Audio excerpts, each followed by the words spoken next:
जब हम यूएस से वापस आए हमने एक चीज़ देखा, इंडियन क्यूएसआर में डिमांड बहुत ही स्ट्रॉन्ग था. People are getting busier, right? So they prefer not to cook at home because they're tired or they're pursuing their careers and things like that. So eating out has increased both physically jaake and through online portals as well. So hey guys, welcome to BOC Unfiltered with Nilesh and Sangeeta. Episode 1 में हमने BOC का intro दिया. अभी हम समझते हैं BOC बना कैसे. So निलेश, जब BOC एक थॉट भी नहीं था, आपने इंडियन QSR मार्केट कैसे देख रहे थे आप? To answer that question, जब हम यूएस से वापस आए हमने एक चीज़ देखा. लुक, इंडियन क्यूएसआर में डिमांड बहुत ही स्ट्रॉन्ग था. लोग बाहर जाके खा रहे हैं, पर्टिकुलरली जो आजकल की यूथ है, like Gen Zs, millennials, even older demographics, right? Like people in their 40s and 50s are going out and eating. Partly the reason is जो सैलरीज है वो राइज हो रहा है. इन अदर वर्ड्स, कंज्यूमर का जो डिस्पोजेबल इनकम है वो राइज हो रहा है, राइट? पहले ऐसा होता था, जैसे हम लोगों के जो पापा लोगों के ज़माने में थे, वो महीने में एक आध बार खाने जाते थे, बट आज की डेट पे ऐसा नहीं है. एक तो people are getting busier, right? So they prefer not to cook at home because they're tired or they're pursuing their careers and things like that. So eating out has increased both physically जाके and through online portals as well. So वो हमें पता था कि demand है, उसीलिए हमने BOC start करा. But what was missing was reliability.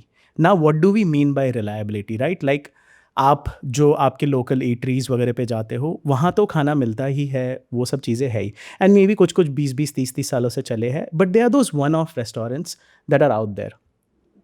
आप जो हम चेन्स की बात करते हैं, जो हम रिपीटेबल फूड की बात करते हैं, particularly as India is moving around, right? Like आज की डेट पे ऐसा रहता है कि लोग चाहे बिज़नेस के लिए हो, चाहे पर्सनल ट्रैवल के लिए हो, वो ऑल इंडिया ट्रैवल कर रहे हैं. तो अगर मुंबई से दिल्ली जा रहा हूँ और मुझे एक स्पेसिफिक चीज़ खानी है, so will I get that outlet over there और नॉट? सो दैट्स रिलायबिलिटी जो BOC करना चाह रहा है.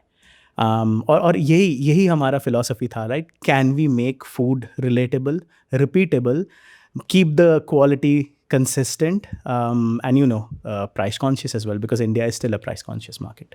बहुत ब्रांड सिर्फ मार्केटिंग पे फोकस करते हैं. एक ब्रांड बनाना सिर्फ मार्केटिंग नहीं है. जो मैं रिलायबलनेस की बात कर रहा हूँ, वो रिलायबलनेस बैक एंड में भी होना चाहिए, right? Like right from your operations, right from sourcing your raw materials, to understanding the tech behind your ordering, to tying up with the online aggregators, to the SOPs that you define, that Sangeeta will talk in a few minutes. तो ये सारी चीज़ें consistent जब हो तभी ही brand बनता है. It's not just loud marketing, it's not just loud talking, it's a combination of all of these things that makes a brand reliable. So इससे मेरे को एक क्वेश्चन अराइज होता है, प्रॉब्लम प्रोडक्ट का नहीं है, प्रॉब्लम प्रोसेस का है ये इंडस्ट्री में. हाँ, लाइक कस्टमर को देखो, वो फूड को कंपेयर नहीं करता, वो डायरेक्टली एलिमिनेट करता है. ठीक है, अगर कहीं पे जाओ और आपका एक्सपीरियंस ख़राब हो जाए तो आप Correct. वो ब्रांड को साइलेंटली ड्रॉप करोगे, है ना? तो मार्केटिंग में सबसे डेंजरस चीज़ क्या होता है पता है? ये साइलेंस. तो इसीलिए हम प्रॉब्लम को ना टेस्ट की नज़र से नहीं देखते, कोशिश करते कि उसको ट्रस्ट की नज़र से देखें. सो अभी आते हैं नाम पे. BOC एक बहुत कंफ्यूजिंग नेम है, बर्गर, चाय. सो नीलेश, ये नाम आपको कैसे थॉट में आया? That's a very good question, right? Thank you for the mic. So look, जैसे कि हमारा बैकग्राउंड ये है कि of course we are from India, then we spent a lot of years abroad. हमने बाहर पढ़ाई करी, वर्क करा. Both of us have diverse backgrounds across finance, food, operations, tech, etcetera. तो हम चाहते थे कि जो बाहर का बेस्ट प्रोसेसेस नॉलेज सीख के आए, combine that with Indian sort of elements, right?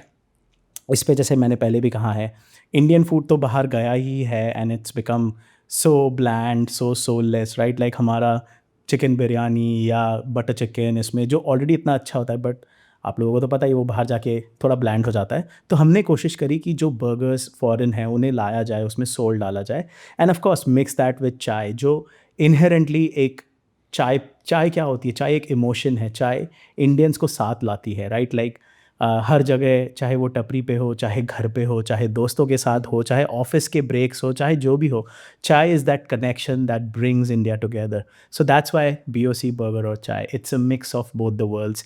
Can you get the foreign food and mix it with Indian spices and elements and make it together. So that's what BOC stands for, burger or chai. Bring the soul into the food, bring emotions into the food. So BOC is not just about a loud brand or a loud marketing. It's about emotion. Can you enhance that emotion? Can you bring the youth together and make them rise through challenges? So that's what BOC is. And नाम का सबसे बड़ा काम होता है, जैसे कि पहले तो कन्वर्सेशन स्टार्ट होता है, उसके बाद BOC बर्गर और चाय ये क्या है? पहले तो लोग रिएक्ट करते हैं कि ये नाम कैसा नाम है, फिर उसके बाद अगर नाम रिलेटेबल हो ना तो तुम्हारा समझो मार्केटिंग का फर्स्ट स्टेप तो ऑटोमेटिकली हो जाता है. इस टाइप से हमने सोचा था. मार्केट में बहुत ब्रांड्स हैं for burger and chai, specially BOC क्यों? सो BOC का डिफरेंस सिर्फ फ्लैशी मार्केटिंग नहीं है, BOC का डिफरेंस है क्लैरिटी. ठीक है, menu optimize, exactly menu optimize है जिससे जो प्रोसेसेस है वो स्ट्रांग रहे, एंड प्राइसिंग प्रिडिक्टेबल है जिससे डिसीजन जो रहे वो इजी रहे, और ब्रांड लाउड है जो यूथ को रेजोनेट करे ताकि एक्सपीरियंस बोल सके. हमारा मोटिव BOC को सिर्फ लाउड ही बनाना नहीं था बट रिलेटेबल बनाना था. So yes, it's loud, it's actionable, but it's repeatable, right? Like I said, हमारा पॉइंट या हमारा जो ऑब्जेक्टिव है, it's not just a few stores in one city और two city, it's actually a national movement that we are trying. And the national movement is such that what we are trying to do here is, हम लोग ये masses के लिए create कर रहे हैं, not just for the classes, ताकि हर segment, हर genre के लोग, चाहे वो जो भी पसंद करे, उनके लिए आपको कुछ ना कुछ मिलेगा BOC बर्गर और चाय में. And that is what we are trying to create with BOC. Exactly. So first outlet से मल्टीपल सिटीज़ में आउटलेट का जर्नी कैसा रहा आपका? That's a very good question Hrithik. So look, हमने जो फर्स्ट आउटलेट खोला और उस पर सारी चीज़ें समझी, फ्रेंचाइजी या एक्सपेंशन हमेशा ही हमारे डॉकेट में था, हमेशा ही हमारे रोड मैप में था.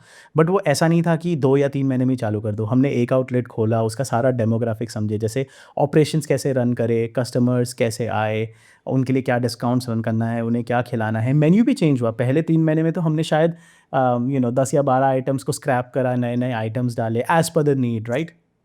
और ये करना पड़ता है, तभी आप समझोगे लोकल फ्लेवर्स के साथ. और फिर हमने नेक्स्ट स्टोर खोला, एक्सपैंड करा, वहाँ पे समझे जो 80-90% आइटम्स थे फर्स्ट स्टोर से सेकंड स्टोर पे वो सेम थे, but according to the local demographics, local changes, there were changes in the last 10% of the items. और यही हमने अगले स्टोर्स में करा. सो पहले कुछ स्टोर्स का ऑब्जेक्टिव ये था कि ईच स्टोर को प्रॉफिटेबल बनाया जाए, उनके ऑपरेशन समझे, man power, hiring needs, technological challenges, delivery needs, ये सब समझे और फिर एक्सपैंड करें. तो वही हम करते आए हैं BOC से, और यही सपोर्ट हम प्रोवाइड करेंगे अपने सारे आउटलेट्स के लिए.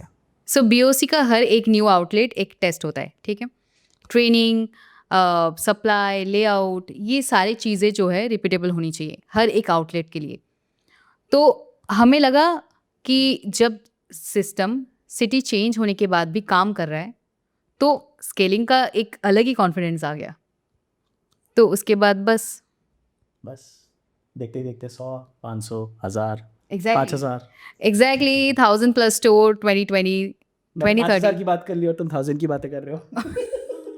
सो BOC का फाउंडेशन सिर्फ आइडिया से नहीं बना, वो बना है ऑब्जर्वेशन, क्लैरिटी, सिस्टम, स्केल पे. सो नेक्स्ट एपिसोड में हम डिटेल में बात करेंगे BOC सिस्टम से कैसे स्केल हो रहा है. Exactly. See you on the next episode. Stay tuned for चाय पे चर्चा.